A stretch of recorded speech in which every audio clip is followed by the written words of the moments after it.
One of the codes I live my life by. Always a good start. Is that my appearance should be in no way noteworthy. But then again, not so unnoteworthy as to be in itself noteworthy. What do you think? Well, if it is true, you're certainly carrying it off. When did you decide on this code? It didn't happen suddenly. It just, you know... It sort of developed. The way I felt comfortable being sort of gradually formed into the philosophy, and I don't think that's too grandiose a term, that I have read off a card for you today. I would say since you've got a beard, you have become more noteworthy. The answer to that is I've enjoyed growing a beard. But you're right, because I've grown a beard, some people have said, oh, I see you've grown a beard, or he's got a beard, look at his beard. And I hate those moments. Can I just put you up on the point? I deeply hate those moments of being physically noticed. Have you really enjoyed growing a beard? Well, no, well, that's what's so odd. I mean, I haven't, like, hugely enjoyed it. It's not been like a brilliant roller coaster. but it's just very, very slightly I've enjoyed it. And very slightly also I've had a sense of achievement. Of course, it is no achievement. It's actually a failure in personal hygiene. but it feels like an achievement. But you surely went through the difficult itchy stage. I did go through this. No one enjoys that? No. I call them my teens. Do you make these rules about everything? Are the underpants you're wearing unnoteworthy enough to be you know what I'm saying? Are they? No, I don't think... Sorry, let's start again. Are you wearing underwear? Yes. OK. And I don't want to sound too sexy, but yes. Oh. I don't want to sound too sexy, but no. Under my underwear, I'm naked. Oh. David, I want to know not what you consider noteworthy. I want to know what you consider so unnoteworthy that it becomes noteworthy. A grey tie. If you were in a suit, and like you're in a suit-wearing scenario, and you wore a grey tie, that would be so unnoteworthy as to be in itself noteworthy. So a grey tie... It could be so colourless, so not wanting to draw the eye, it would draw the eye. It's how you spot spies, isn't it? People who are just trying to blend in so much, they blended in so much they're noticeable. It's true. Like a chameleon. If there was a chameleon in here, it would stand out. I'll tell you what, if there was a comedian in here, it'd stand out. It's a worrying round of applause on the subject of our... Is it true or is it a lie? Make your decision. I think it's true. I think it's very plausible that David would be like that, yeah. OK. Yeah, I think it's true. True? I'll go with my team and say it's true. All saying true. David, truth or lie? Yes, well, of course it's true. Possession. There's a box under the desk. Just pop the box on the desk, and then there's a card inside it. Before you take out the possession, just read the card, please. This is one of the pairs of leg warmers for birds that I have made. I would have brought more, but birds are using them. Could you show us these leg warmers?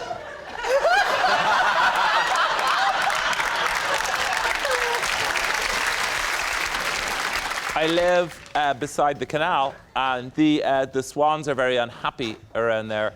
The swans? You've tried to put a leg warmer on a swan? He hasn't tried to, he succeeded. How the hell do you... A swan?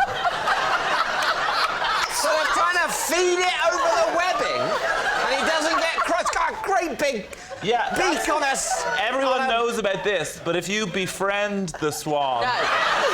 The first thing, you befriend the swan when the wings go up like that, and then generally the next thing they go like that, as in make me leg warmers. That's it. Are they for swans? David, they would break your arm if you went near them. Famously. Famously. That's what they do. They break your arm and then the Queen eats them. Yes. How do you get them over their feet? If you put your hand like that and then try and get it over there. It's like O.J. Simpson. Stick it on there. That's a swan. That's a swan foot. That's a swan. With the swan, it's all about authority. So watch this. No, they're webbed. That's no good. Yeah. That's going to hurt the swan. You've just ripped through its webbing. You know when you said swan at the beginning? Yeah. Did you mean sparrow? David, it's time to take a guess. I mean, I don't know which way you're going to go on this. Maybe a swan could be able to slip that over its foot, and maybe a swan would derive tremendous warmth from this incredibly thin and flimsy and short piece of material going an inconsiderable distance up its really rather long leg. I think it's true. Don't say that! It's true. Don't say, because that's the sort of... That's what happens to your mind in this game. You say, and you start thinking, oh, yeah, of course, the fact that he said swan and it seems impossible is exactly what's so plausible about it. If you people don't start taking this a bit more seriously, I'm going to bring my Uncle Ian out here again. So what are you going to go for? I think we're going to say lie. Lie? You're saying it's a lie. I'd just David like to say, O'Doherty. Rob, Yes. if it's true, Yes. I don't care. David, truth or lie? I'm afraid my tale of swan leg warmers is a lie. Oh, thank God. Who'd have thought it? Who'd have thought it? Yes, it's a lie. David doesn't make leg warmers for birds. A little chimpanzee once came to my house for tea. David's team, what do you think? A little chimpanzee. How little? A tiny chimp, about this high. And did it come alone? It preceded an expected guest. Was that gorilla? What did it eat? Well, we tried Marmite because it was a Sunday afternoon and we were having sort of tea and Marmite toast, and that's what my kids liked. But it turned its nose up at that, so we gave it cheese and tomato sandwiches, and she opened them up and took the inside and seemed to be quite happy with that. Probably on a no-carbs diet. What's a chimpanzee doing, coming round Good question. to your house for tea? She was with the friend who was expected, and the friend who was expected was running late, and she sent the chimpanzee on ahead. So did the chimpanzee ring the doorbell or knock on the door? Or... Knocked on the door. And you answer the door, and there is... I went to the door, and Yeah. my wife said, "Who's that?" And I said, "It's a chimpanzee."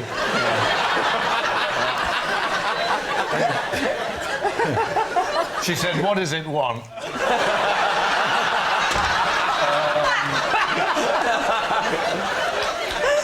And the chimpanzee was doing this. And I said, "I think it wants tea." She said, "Well, ask it in." How did the chimpanzee get to your house? I ordered a taxi.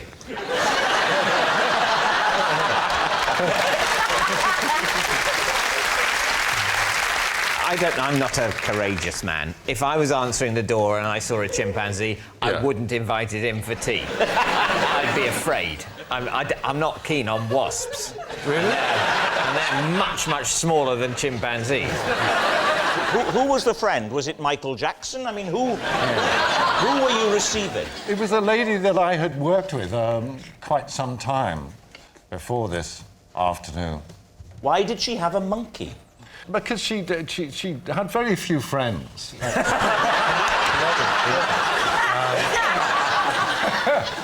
All right, David, what are you thinking? This sounds I think it's peculiar. true. At the moment, I think it's true. What do you think? I don't know. I want to know why she would send it first. A sense of fun, surely. As a bit of a joke, go up there, knock on his door, it'll be amusing. What do you think? What I think Charles Dance, a chimp in a cheese sandwich. It's true. Which way are you going to I think we're going to go true, though. You're going to say true, yeah? Yeah. OK. Charles Dance, your chimp story. Were you telling the truth, or were you telling a lie? I'm sorry to say that it's true. I once had a snog with one of the people here on Would I Lie to You Tonight? Whoa! One of us 6. 3, yeah, 6. Hang on a minute, I'm here as well.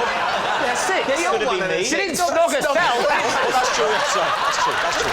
Oh, God. Oh, my word. I think my poor grasp of mathematics has never been more cruelly exposed. So one of us 6 people... Why am I saying one of us 6? I know it wasn't me. One of them 5. Was it you? It's true. No, I'm Spartacus. You see, I definitely... Very awkward if all 6 of us have snogged. But she could only remember one. If it's true, will the person remember, or is it like a drunken thing, or...? I don't know if they will remember. This is getting awkward. If this is true, this could be very awkward. I don't know. How many years ago? I think it was in 98, so 15 years ago. Just a snog. Yeah. Oh, it's Were. going to be David at university, isn't it? Why, did they go to university together? They're both Cambridge, aren't they? We did. Yes. And were you in the But- same... No, The plot thickens. David is quite a lot younger than me, so... But were you still make it a hanging bit around the difficult. university? trying to prey on freshers in Freshers Week. What you haven't said yet, Mel, is you haven't really painted a lovely picture for us of the circumstances, where you were. Yeah. Just talk us through that. It was a works do. Not me. I've never worked in my life. It was a works do, and everyone had been working very, very hard. It was a long series, and it was the end of term party. Stop End of looking series at me, party. Mel. What was the series? It was the England rugby team 2000. Was it a test series? It was a show back in the late 90s. Was it Late Lunch? It was called Late Lunch. So the show you did, Late Lunch, was the person you kissed a guest on the show, or were they a regular on it, or...? No, we were colleagues. This is a totally new type of round. This is... You stop trying to work out whether it's true or not, just who it was. Who was it? Wait, who was it that you kissed? Was it Rob? Please tell me when you kissed him he didn't do that. Who was it that you kissed? Dermot. It was Dermot. Dermot? It was Dermot. Wow. This is a weird one now, because if it's not true, poor Dermot now has got to answer all these questions. I don't think you're allowed to question other panellists. Oh, well, this is not his card. No, we're in new territory. This has never happened before. Rob? My proclamation is thus. You can quiz O'Leary. However, he doesn't have to answer unless he so chooses. Well, to be fair, that's true with everyone. We're going to be legally required to speak. If you want to make people talk when they don't want to, you have to waterboard them. I'm happy to waterboard him if you want to... Mel, what was Dermot doing in this show? Dermot was the guy responsible for getting the audience in. Has Dermot said if he remembers this? Dermot, do you remember this? That would scupper my team's chance. I can't answer that. Yeah, oh, that's handy. You mean no? So you were working on... I was working on London. What was your position? I was I was sort of audience researcher. So Oh, that's handy. Just what she just said, yeah? In 1998, were you in a relationship, or is it OK to push you on this? I'm not sure. You said at the time, Dermot, that you weren't in a relationship. Oh, well, he can't have been then. Yeah. OK. So what are you going to say then, Lee? What are you thinking? That's an interesting one, this, isn't it? What do you think? It feels plausible. Do you think? It's plausible. It is plausible. Definitely plausible. But I just think O'Leary's been too kind of reticent on the details and the facts. Yeah, but he could be awkward because he doesn't remember, or he remembers very well and he's trying to play for his team. Gentleman doesn't tell. I think it's a lie. You think it's a lie? Based on O'Leary. Matt, what are you thinking on this? I'm not sure. I don't think the dates fit. Lie. Well, go with lie then. You're saying it's a lie? I think it might be true, but I'm going with my team and saying lie. Mel, it was a wonderful, wonderful tale. Was it true, or were you telling a lie? Well, Rob, gents, Dermot, I was telling the truth.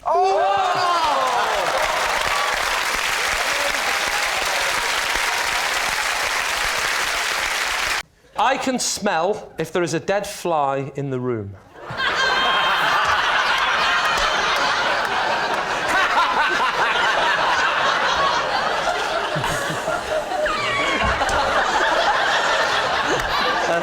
Can I just say, I know it sounds ridiculous, but I can smell a dead fly in the room. So, is what you're saying that if there isn't a dead fly in the room, you have no sense of smell? No, that's not what I'm saying. And you know damn well that's not what I'm saying, David. No, I can smell if there is a dead fly in the room. I can smell the dead fly. So is there a dead fly in here? Hold on. No, I can't smell a dead fly in this room, obviously. This is what we call a normal-sized room. I see. Okay, well, a room in my house. How do you prove this? Do you actually sniff it out? Can you actually, like a sniffer dog, you actually find the dead fly with your nose? Or you just go... No. I never told you I could find them. You can't locate it, you just know it's somewhere within the walls. Well, not within the wall. I'm not talking about flies that might have been killed by a serial killer and then sort of plastered in. Yeah. I can't smell them. I can't smell them. No, definitely not. Right, OK. But you can't locate them, you just know there's somewhere in the room. I can smell if there's a dead fly in the room. So where... How can you put it to the test? Because you might have been in a room in which there was a dead fly and you have not smelt it and said there is no dead fly in this room. And people have believed you, and yet lurking in the corner... It's a good question, Joan. It's a very good question. And I wish that I had a good answer. Just by the law of averages, there's been too many times when I've gone in a room and gone, there's a dead fly in this room. And quite often, we will see the dead fly. What do you mean quite often? It has to be always. It has to be always. I can smell if there's a dead fly in the room, so I will go in and go, I think there's a dead fly in the room. That's just a polite way of talking, David. I don't go, there is a dead fly in the room! It's a fact every time! This room is a disgrace! I talk more softly than you, David. I have a softer... I don't show off about my talents. Okay. I walk in a room and I go, I think there's a dead fly in this room. In fact, no! I think you'll find there is, definitely. There always is. What does the dead fly smell of? It's a smell that I wouldn't want to describe to a friend. Try. Imagine you're a wine connoisseur. Right. But it's the smell of a dead fly. I'm getting... Yeah, what are you getting? I'm getting a bit of wing. I'm getting another wing. And how many wings of flies? What is it? 2 or 4? 4. Another wing. And no, wait. There's only 3 wings. I think I know how this fly died.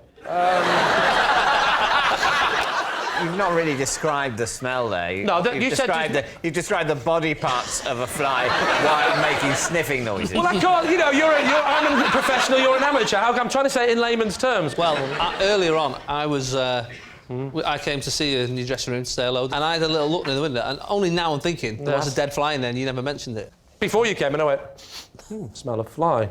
But I found that smell was soon overpowered, Jason. David, time to make your mind up. Is he telling the truth? Is that whole fly-smelling thing real? Well, let us pay him the respect of pretending to consider it. You don't believe him when he says... I do not believe him. Well, I think lie. You think lie, you're saying lie. OK. Lee, were you telling the truth, or was that a lie? I've actually started believing it myself. It's a lie. I once got a tattoo because I was told that it would disappear after 3 years. Really? When? It was on a job that I was doing. It was actually live on TV I was tattooed, and it was on the Big Breakfast.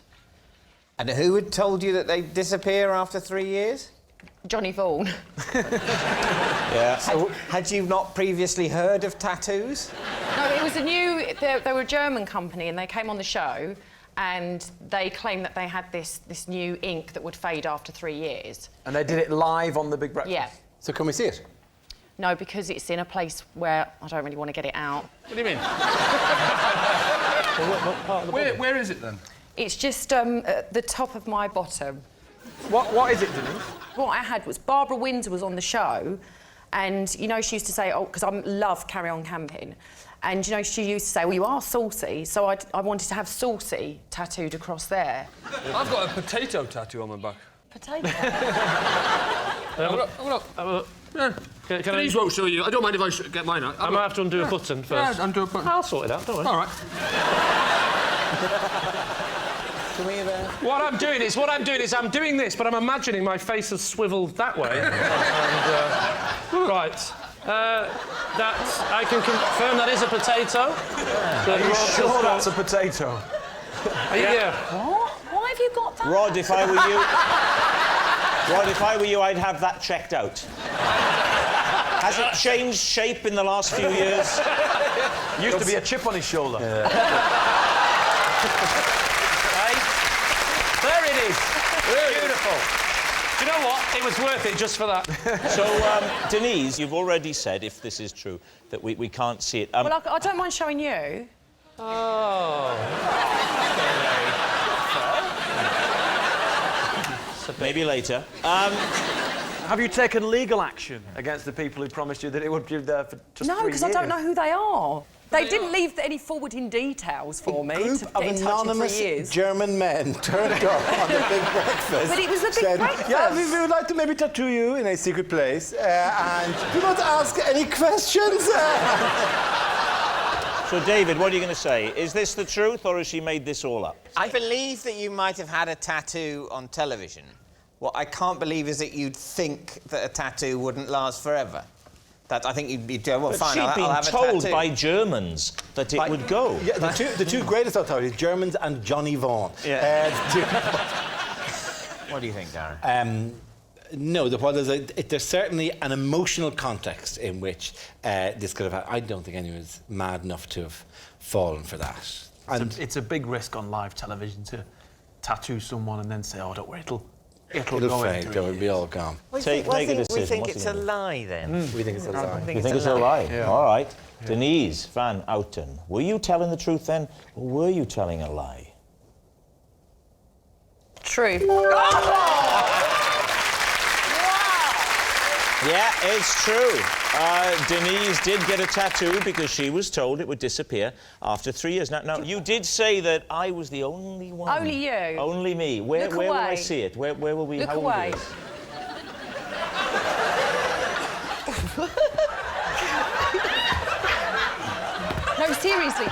Don't look.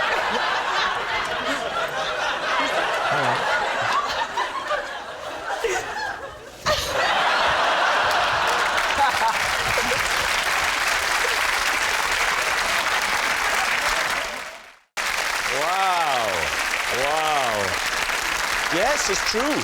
As a baby, Jimmy was regularly fed coffee in his bottle. Dave, you're next. I once spent an entire Christmas locked in a bank. David Steen. OK, by an entire Christmas, what are we talking? All 12 days, I'm assuming. No, from Christmas Eve until about 7 o'clock on Boxing Night. On Boxing Night? Yes. When the bank opened for the usual Boxing Day evening. Yes, No, somebody came to let me out. Which bank? It was a merchant bank. I was working as a security guard, and I'd elected, due to personal trauma, that I'd spend my Christmas working overtime guarding Hill Samuel in Victoria. And then they forgot about you. No, because there was a rush on at Christmas. I never got relieved on Christmas morning. Oh, we all look forward to that. There, Rob, haven't we? I mean, it's in the Bryden household, I have to say, it's my one Christmas treat. It was the Christmas after John Lennon got assassinated. And you had to go into hiding? No. I don't ever remember you being implicated in this.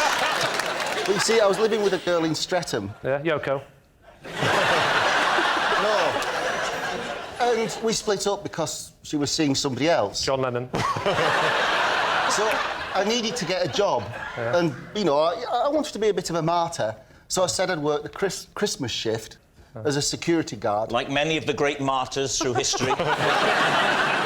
Dave, answer me this. Yes, certainly, Chris. You went through a period where you were so lonely and down that you didn't have any family of any kind whatsoever who were saying, come home for Christmas and come and, No, live but for Christmas? they laughed themselves silly when I phoned them up on Christmas Day and told them where I was. How did you do that? There was a phone in the bank. What sort of bank is this with a phone in it? Honestly, I've tried to phone a bank over and over and again.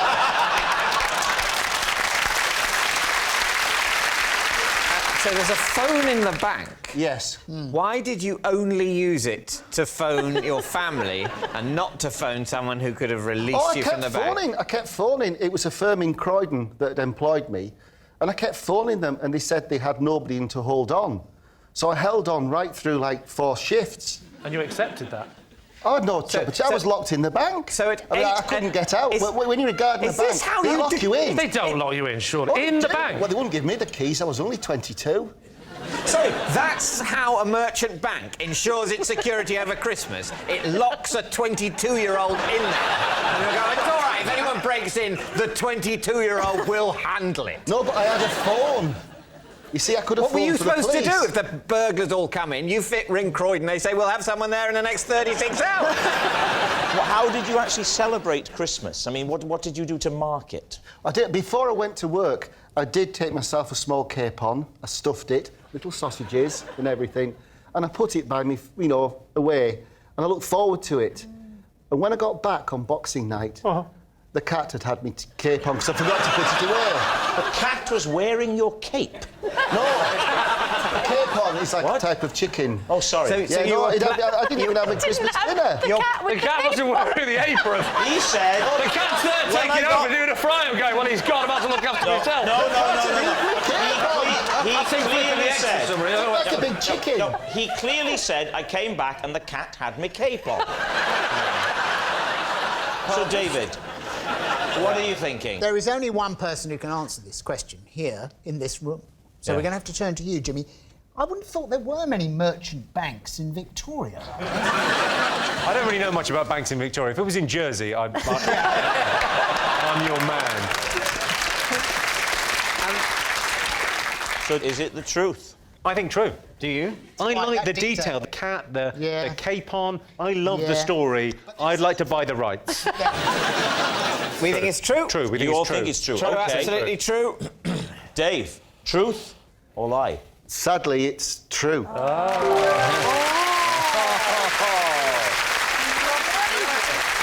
As a baby, I was regularly fed coffee in my bottle. Lee Mack's team, what do you make of that? From birth? I thought you were going to say from your mother's breast. You were given coffee in the milk. Milky coffee from about the age of 3. This is not hot coffee, obviously. Yeah, no, it would have been quite warm. Warm, milky coffee. And when you got older, did you ever say to your parents, why did this happen? Yeah. My children like coffee. Nowadays, you can have what they call a kiddie-chino. A baby chino, Baby sorry. chino. Baby chino, I got it wrong, kiddie chino. Actually, a kiddie chino is just a very small pair of trousers. You probably do use them.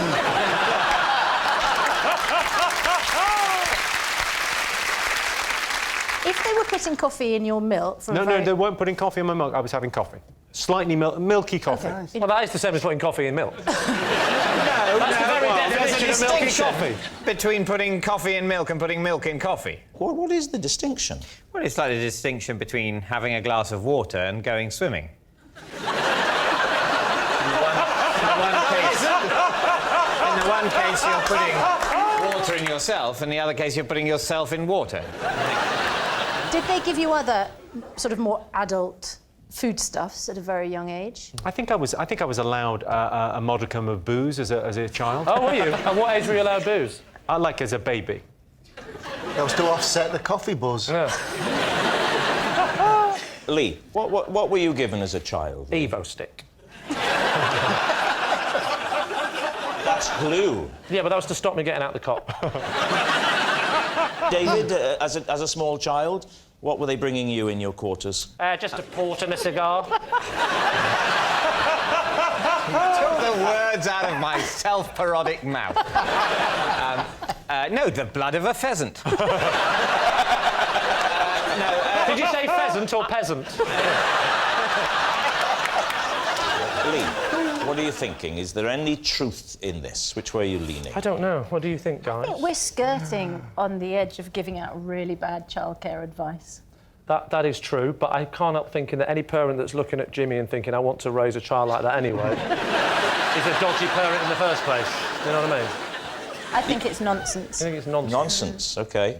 I think it's a lie. You think it's a lie? Well, we'll say it's a lie, then. Pretty conclusively, yeah. It's a lie. Jimmy Carr, were you telling us the truth then, or were you telling a lie? I can tell you, it is absolutely true. Ah! Oh.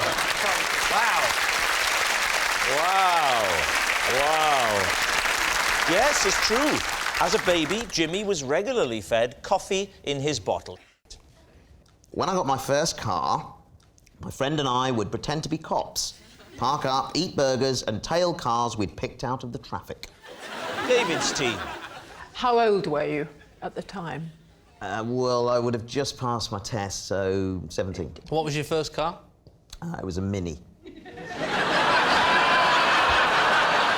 Can you indicate how you pretended to be cops? We used to watch a lot of American films where cops normally sat in the car eating donuts and drinking coffee, and then they'd see somebody go by who might be a criminal, and they'd sort of throw the food and speed up. And so that's what we were doing, in essence. So you were American cops? Yeah. And what were you eating? Just normally a burger and some chips. And how far would you let yourself get through the burger before you decide someone was a criminal and you throw it away? Well, we let fate decide, really, because we would say the next green car that goes by, that's going to be the criminal. How do you know how the police operate?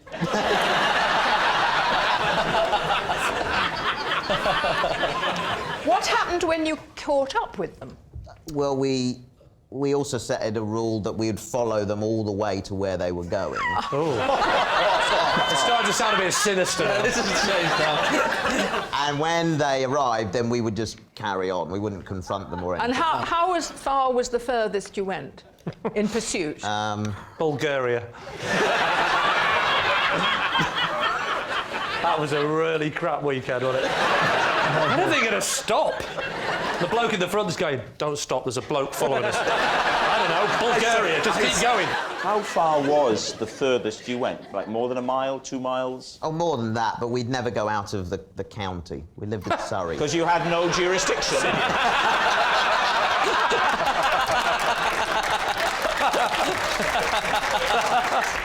Did you exceed the speed limit? Well, if they did, we would then lose them because we didn't have authority to speed. What did you think they were guilty of? What were their crimes? Why were you after them? Just because we'd been told to. Who was telling you? Bring him in. Did you have little radios? All units, we're looking for a green Ford Cortina. Registration Alpha Papa Papa Alpha. Didn't know Alan Bennett was a policeman. Here we go. He said, we're looking for a car, it's just escaped. If anybody happens to see it, do take chase, but don't get too close. David, I'm holding you responsible for that one. I thought he'd already done it. So what do you think, David? I think it might be real. I think it might be true. He had a bit of fun. Well, I think we think it's true then. Yeah. You're going to say true? Yeah. Warwick Davis, truth or lie? It is the truth. I have a 40% stake in a prize-winning racing pigeon. Lee. If there's one thing I know about, it's buying pigeons. So be careful with your answer. Tell me now, Richard, how much do you pay for 40% of a pigeon? We paid £600. You were robbed. And it's about £70 a month to keep them, which is £70 a month? Yeah. Wow. That is a lot of trill. We don't feed him trill. What do you feed him? IPO, steroids. Oh, well, fine. £70 a month? What are you, taking him to Alton Towers? What are you doing with him? Firstly, he's got to be housed, he's got to be fed, Yes, he's got to be trained. In a wooden shack. Yeah. I'm not going to What's he leave got, him a in wooden bungalow? Shack. This is a prize winner. What did you say prize winner? What has he won? He won the Prix Calais. Yeah. and he's won some local things, but that's the proper deal. Pre-PRIX. Correct. How many pigeons were in the race? It's about 450. It's less than 500, but more than 100. It's Come on, 500. The sky would be black then with pigeons. It's the Germans, they're back. They're released in Calais and they race all the way to... Well, they race home. And where's home? Essentially, well, his is up in Lancashire. Right. What's the pigeon's name? It's called Cobbold Joe. Cobbold, C-O-B-B-O-L-D. Cobbled Joe. Cobbled Joe. It's because the original, as you know about racing pigeons, right? Oh, I do know about racing Toddy pigeons. Cobbold. Yeah. Toddy Cobbold was the grandfather. Yeah. And so we chose that name. That's nice. So is that true? Is there a pigeon called Tolly Cobbold? Don't know. You said You're mixing me up with someone from a Hovis advert. Are there any distinctive markings? So just if there were some pigeons there, say Trafalgar Square, I'd be able to go, oh, that's Cobbold Joe, down in London for the sales. I'm going to be honest. I would struggle to choose her out of a pigeon parade. Really? But her, and she's called Joe. Yeah. So is it Joe with no E? Yeah. That's fine. Show it for Joanna. Yeah. Next question. I think I might have this. Yeah. I don't think lady pigeons do the racing because they would be pregnant some of the time. I tell you what, she better not be. It was only a cuddle, wasn't it, Richard? Do you go and watch do you go and when they go off, do you watch it? I have seen the pigeon race once. Yeah. How much of the race did you see? I've seen the pigeon release. You see the release. Have you ever seen a pigeon land? Yeah, I've seen You were there when the pigeon yeah. landed? No. You've never seen a pigeon land? Right, I've seen a pigeon land, yeah. Yes? But not under racing conditions. Is that right? You've just seen a pigeon land in its spare time? Yeah, exactly. So you've only ever seen Yeah. So what you're saying is you've seen your pigeon take off, Yeah. but you haven't seen your pigeon land. I have seen my Does that pigeon- mean your pigeon's lost? I don't think when a racing pigeon lands, it's any different than a normal No, pigeon. exactly. Oh, wrong. They don't get ticked like Skids that. right into the shed and go, whoa! I was going fast. That doesn't. It raises its wings as it presses the tape. That's what it does. So it's time to decide, Lee. What are you going to say? I think it's Do you think it's true? I think, yeah, OK, not true. Let's say lie. I get confused if you say not true. It is a lie. You think it's a lie? Richard, the pigeons, the racing, Cobbled It Joe. is, I'm Truth or afraid. lie? A lie. Possession. OK, there's a box, which I Okay. think is at the side of Here? your desk. Can you see it? Yeah, got it. Would you read the card first Yeah. and then bring out the possession? These are my favourite boxer shorts. Despite the fact they've seen better days, we have such a strong bond, I still wear them. All right. OK, now let's have a look at this possession. Let's see. Oh, hello. All right. Sorry, you've got to show the back bit. That's vile. What's that? You figured no. That's the back bit. That's the back bit. Do you still wear those, Josh, as pants, or are they... Yeah, I don't wear them as a hat. Josh, how many pants do you have? How many pairs, like roughly, would you say? 10 to 12. So these get used, what, once a fortnight? You've done the maths. So what, 2 days where you don't wear pants? Is tonight one of those days? I don't know if you wear boxers. I think you might be a... Briefs guy. Briefs, is that what they're called? that is- Hammer. that is- You're young, you're quite trendy, the hair's forwards, which to me says you're quite trendy. Isn't that... Don't listen to her, Matt.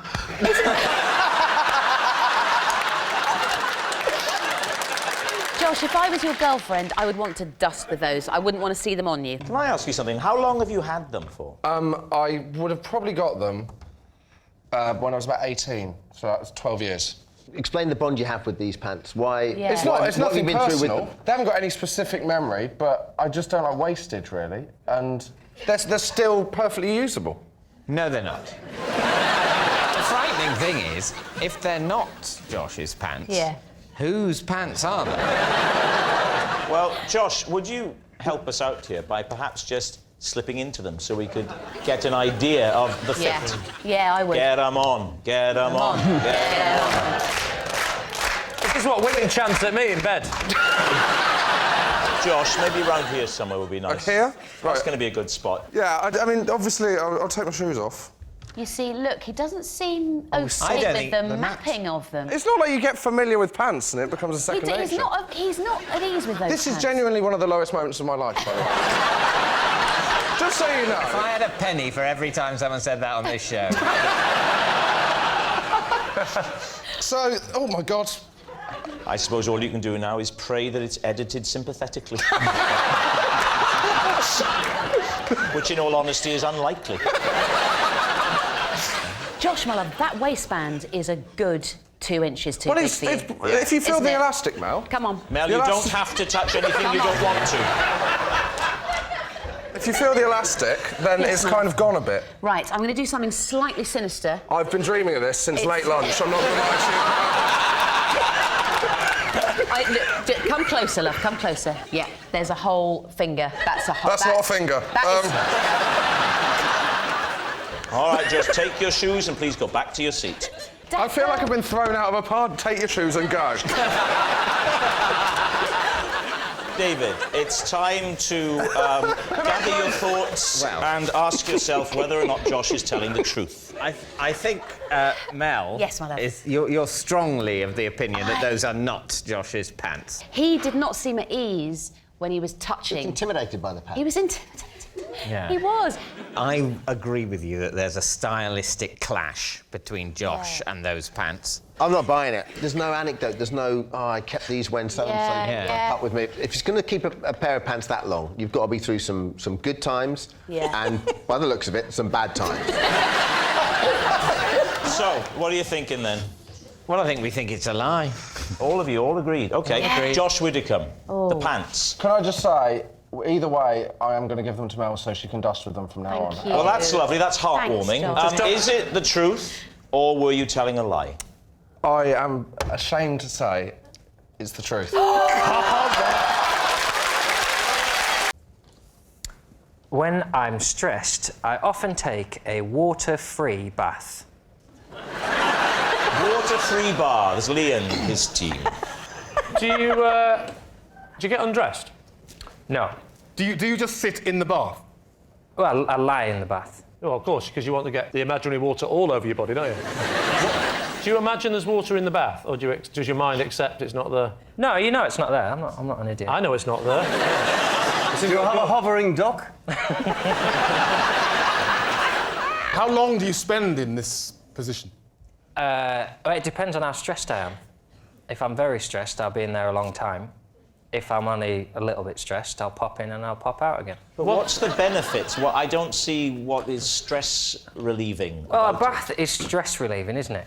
But then it's quite a faff, isn't it? Running the water, taking your clothes off, then you're wet. You can't go out when you're wet, so you've got to dry yourself.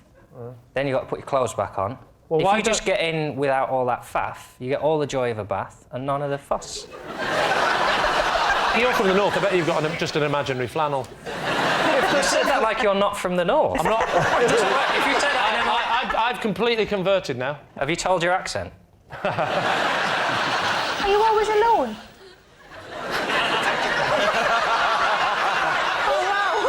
Sarah, do you mean in life or in the bath?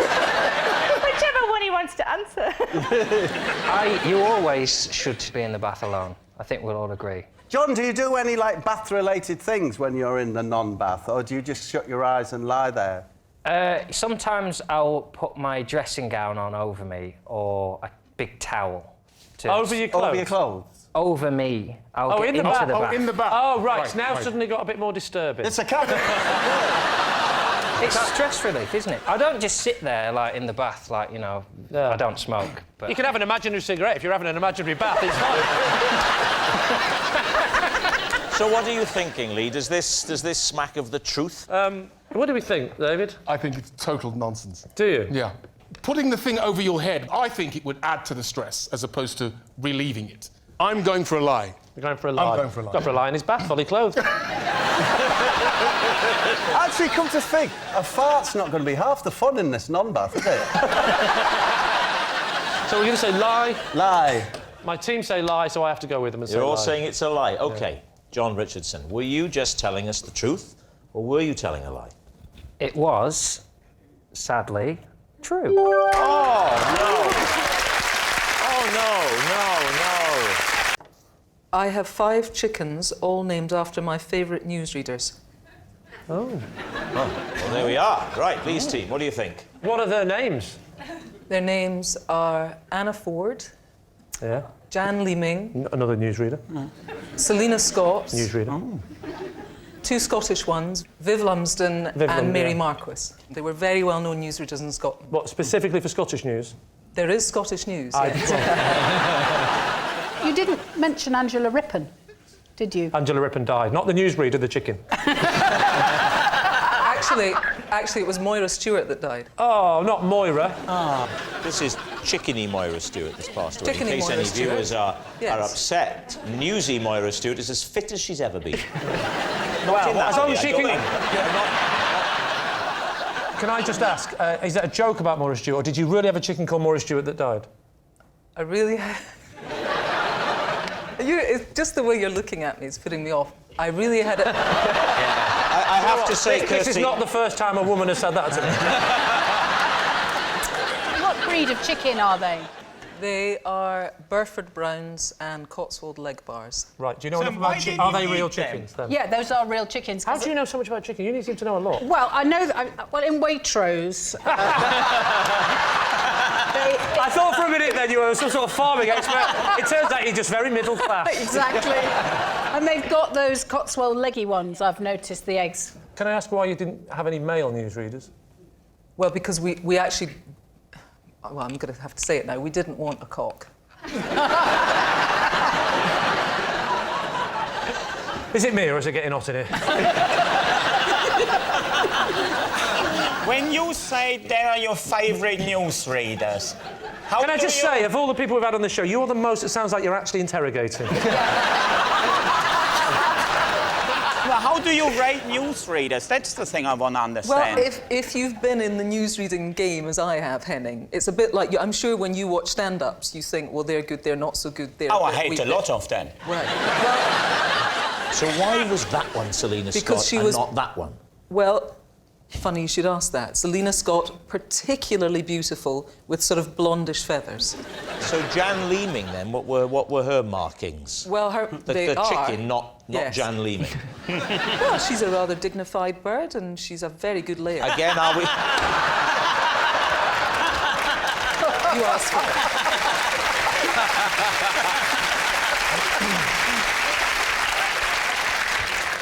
What do you think, Lee? Is she telling the truth? I'm not buying that. I don't think that's true. I think it's a lie. You think it's a lie? I think it may be true, but I'm going to go with Henning. I think he's got a very good beak for it. We'll go with Henning's beak and we'll say that that is a lie. You're saying it's a lie. Kirsty, were you telling us the truth or were you telling a lie? It's true.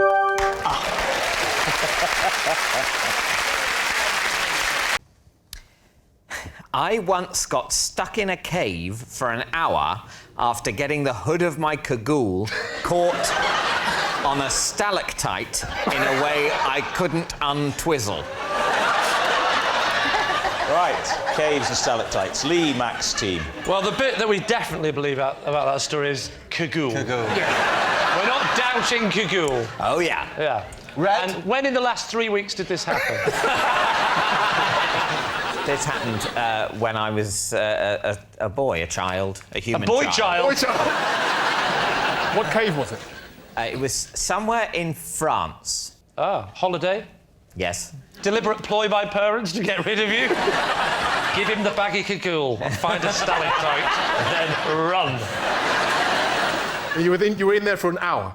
Yeah, I was caught on the stalactite. For an hour? For an hour, Just yeah. remind me again, stalactites go down, right? Stalactites hang down. Hang down. Stalagmites go up. And the easy way to remember it is Yeah. that stalactites have a C in them. Stalactite, C for ceiling. Yeah. Stalagmites have a G, G for ground. No, it's the stalactites come down, isn't it? Your tights But come down. tights go up as well. No, they don't. Not when I'm around.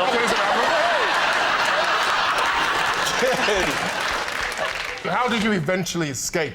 my dad came and released me. So you're with your family on this trip? Well, they were sort of... It took them an hour to find you. I would have thought, if I'd have lost you and you'd have been my child, it would have been 6 or 7 days. Right, so what are you thinking, Lee? Could this be true? What do you think? I'm going to go for a lie. You think it's a lie? Bob? Lie for me, Lee. Lie. Lie. David? It's a lie. Yes. I once set fire to my house with a box of fireworks. David Mitchell Stewart.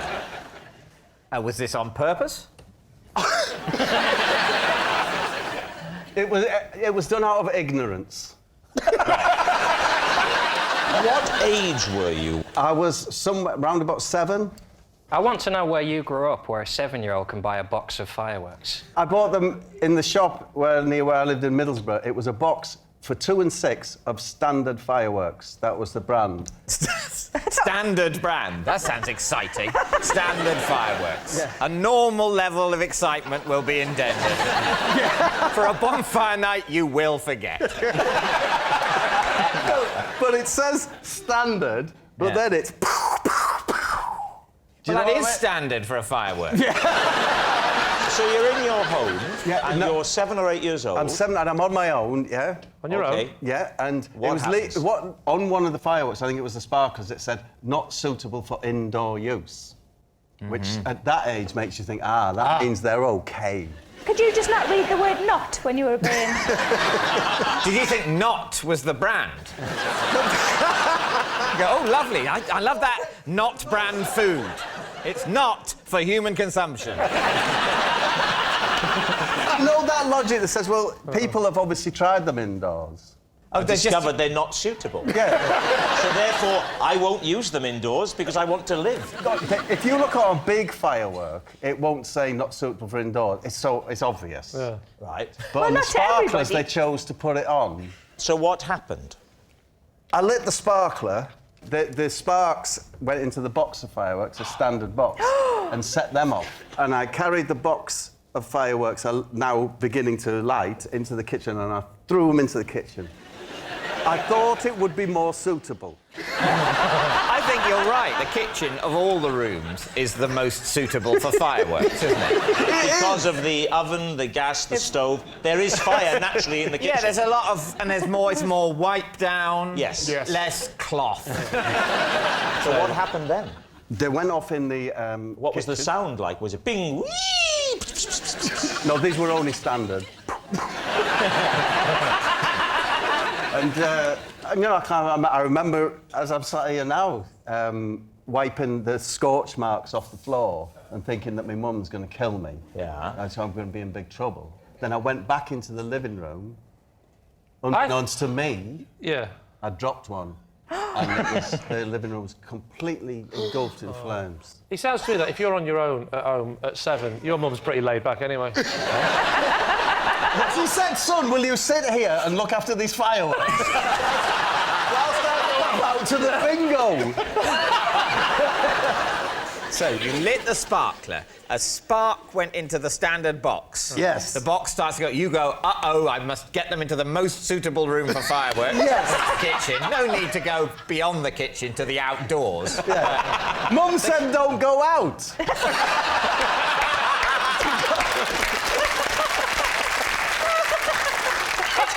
It's good to know there was at least one rule in your house. What time of day did all this happen? This happened mid-afternoon. Oh, dear, so you didn't really get the benefit of it. Who put the fire out? I went to next door where Miss Best lived. She was bless her, she's about 80. And I knocked on their door and said, my house is on fire. And she said, do you know, I thought it was. So what happened then? She called the fire brigade. They fired their water hoses throughout the house. Yes. Ruining it. Even the rooms where there's no fire. Not ruining it. Yeah. You do know that before they put out fires, it's already ruined, don't you? Lee. You're making this house all wet. It was lovely and warm before. And it's the water damage that knackers the house. Is it? Not the fire? Not the fire. If they would use their boots to put it out. Honestly, the entire house, that's it. I was in a family of 4 children, and we were homeless. Bob, keep it light. No, I'm just saying. Where were all the other kids while you were alone with the fire? Why did you take three They were children looking out and after leave fireworks in other people's houses. So when you say you were homeless, how much of the house did the Inferno claim? It's gone. Entire That's house what, the gone. whole house gone. Yeah. The whole house burnt down? Burnt down. So how much did you leave in the living room? The fireworks in the kitchen have only caused a few scorches. Yeah. What did you leave in the living room? And now, don't you feel stupid for saying standard fireworks? Yeah. I tell Not you, really. they I think you were stupid to light a sparkler indoors. If you don't know what you dropped Yeah. in the living room, is there a chance that it's just a coincidence? No, it could be. That it might not have been your fault? That's what I said to the press. It's not your fault? Press? What press? Who did you speak to? Local press. Because they came to the house while it was burning? Yeah, you know, they're their hats on, trilbies, sniffing around. With those little bits of paper in the notebook? Yeah. Were they called things like Scoop McLean? I believe he was called Ron Waffle. Sorry, Ron Waffle? It was either him, the other ace reporter on the Gazette was John Caramel. It was one of them two. Caramel and Waffle. Honestly. The question is whether you think Bob has been telling the truth. Well, I thought it seemed very plausible until we heard about caramel and waffle. I think he thinks he's telling the truth, but I think what's happened at some point, he's seen a film in which this has happened. He saw a backdraft. And is now convinced that it happened to him. I think it's a lie. Sarah. I was going to say I want it to be true, but that sounds really horrible. I think it might be true. Well, I think it's true. I think it's true. So you're going to go for true? Yeah. OK, Bob, were you telling the truth or were you telling a lie? I was telling the truth. Oh.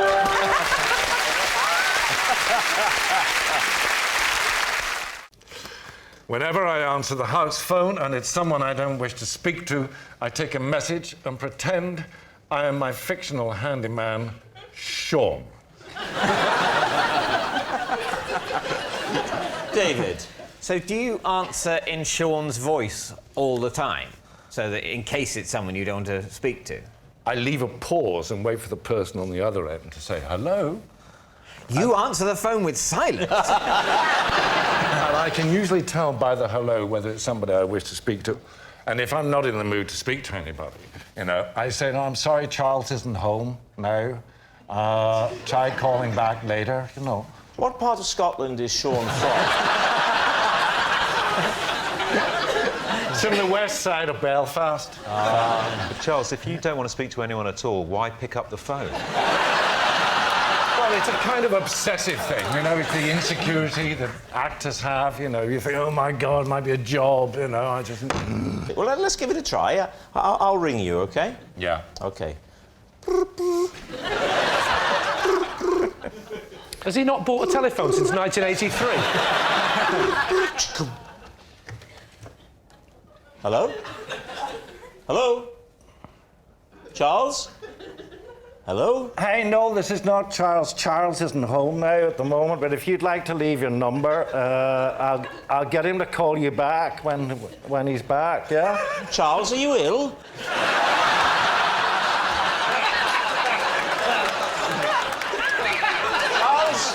Charles, I'm calling for an ambulance now. It's all right. Get in the recovery position. Oh, God, I'm on my way. So, what are you thinking, Stephen Mangan? I can't see that. Who picks up the phone and doesn't say hello? It's an innate human instinct, isn't it? You can't pick up the phone and go... I know I'm Sean. Izzy, what do you think? I don't think you just pick up the phone and not say anything. The person might be able to hear you breathing. It all gets a bit creepy. So which way are you going to go with this, David? I think we don't think it's true. You think it's a lie? Yeah. OK, Charles, truth or lie? I'm afraid it's a lie. Joan Bakewell, it's your turn. Once, when I spotted an ex-boyfriend in a department store, I pretended to be a shop mannequin to avoid having to speak to him. Lee? Well, I know what I want to see. Yeah. Yeah. Oh, sorry, no, it's probably different. Sorry. You want to see the mannequin thing? Oh, right. Oh, yeah, whatever. Do that, yeah. Do that, but then we do mine, yeah? I would like to see the mannequin impression. Well, it was in the department where they used to sell a lot of fabrics, and they used to have mannequins draped in just swathes of cloth. So I grabbed a swathe of fabric and just dragged it across my shoulder, and it was full length. Where was this? Well, we haven't said where it was. It was in Dickens and Jones on Regent Street. Oh, lovely. And when was this? Oh, it's a long time ago, early in the 60s. Surely you weren't old enough to shop on your own in the early 60s, Joe? So gallant. No, I'm kidding, I believe you.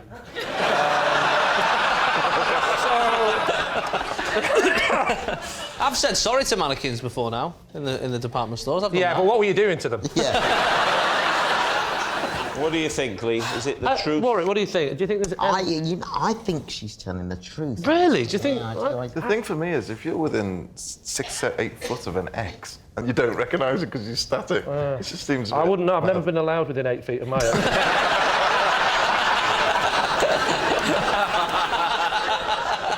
Go on, then. I'll say it's a lie. OK, they're saying it's a lie. Joan, was it the truth or was it a lie? It's a lie. A lie.